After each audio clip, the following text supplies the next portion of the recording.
Hey, good morning again, options traders. Well, another question for the group. How expensive are OER fees? And what is an OER fee? Well, I like to talk about this because too many times traders like to sort through, let's say, the highest performing ETFs or other types of funds, and they say, well, let me just choose the top one or the top few of them, put them in my IRA account, and let them just sit there and cook for years, and I will end up beating the market. The problem is, and it's a very big problem, is that many of these funds also have high OER fees.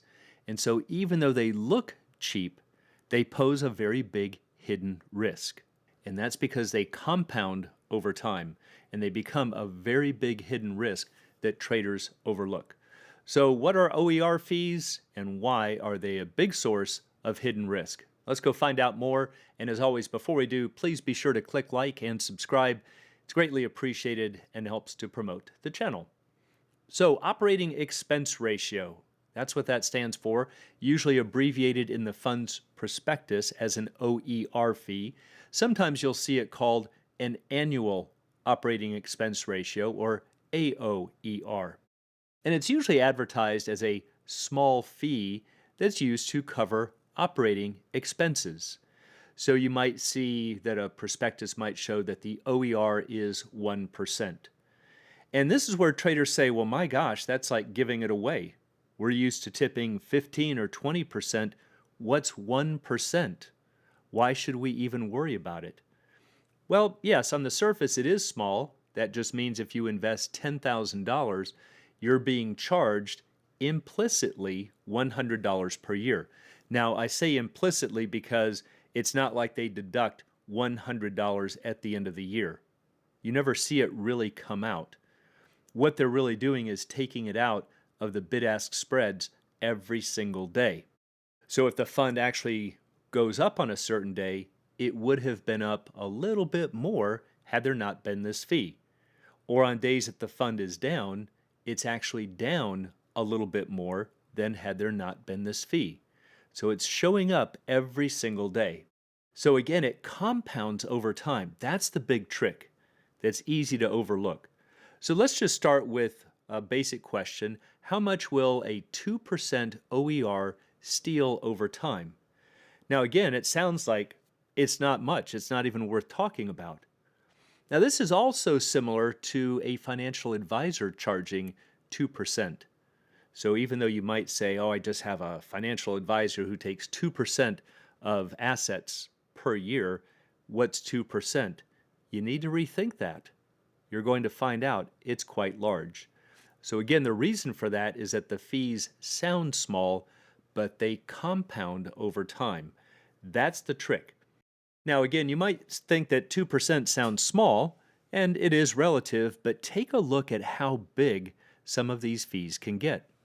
So I just did a quick search of the internet of some of the highest fees for these OER fees, and look at some of these. At the time, almost 11% for these top two, 6.5, 4, 3. Lots of them down here, even at the bottom, pushing close to 3%. And again, the reason that people will do searches or sorts like this, they might find out that, let's say, that these funds were the highest performer of the year. Well, that might be true, but that doesn't necessarily mean that they're beating the market. They just might be taking more risk. And of course, the ones that are taking the most risk are going to show up at the top. That's just straight up financial theory. The problem is, will they repeat? See, every time that you go through and do these sorts, yes, there will be some at the top. And again, those are the ones that are not investing in the S&P 500. So sure, the high risk funds will show up as your best performers, but they're not going to do it every single year. But the problem is these fees. So let's start towards the bottom. We'll even give it the benefit of the doubt, and instead of looking at 3%, let's just go to 2%. And let's ask the question, how much will 2% steal over time? So in this model, we're going to invest $100 per month, and we're going to assume that this fund earns 10% each and every year. But there's this little tiny OER fee of 2%. Now, again, the perspective that I'm bringing this in this video is that people a lot of times will say, oh, it's been such a good performer. Let me just throw it into my IRA for 10 or 20 years and I'll beat the markets. Well, let's take a look at how much this 2% fee will steal. After 10 years, what's your guess? How much will it steal? Well, it's going to be about 11% of your money. You will have 11% less money compared to if the fund had zero fees. What about after 15 years? About 17% of your money will be missing. After 20 years, how much are you going to lose? About 23%. After 25 years, 28%. After 30 years, 34%. Look at this, 40% after 35 years, and after 40 years, about 45% of your money will be missing.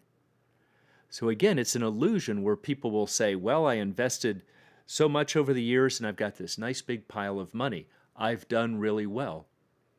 But you don't see what you would have had there not been this fee. You're going to be missing 45% of your money just from a 2% fee. Now, let's crank it up to somewhere around the middle of that list. Let's go to 6%.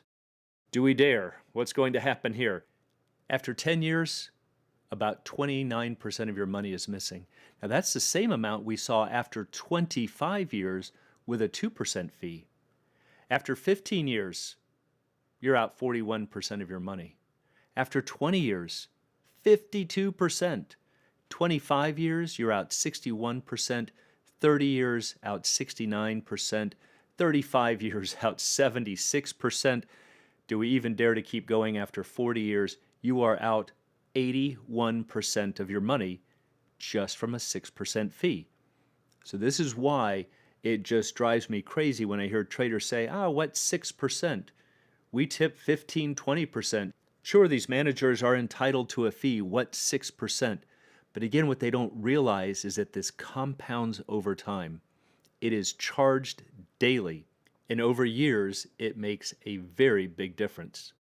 All right, so what's the point? Well, as I've made in many videos, this is especially for people who say, I'm new to the markets, I don't really know what to buy.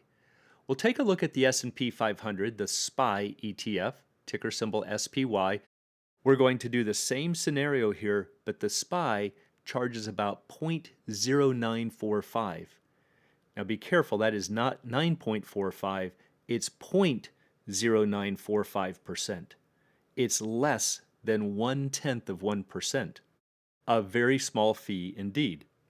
So if you are investing in the SPY, how much will you lose from the OER fees? Well, after 10 years, about 0.5%.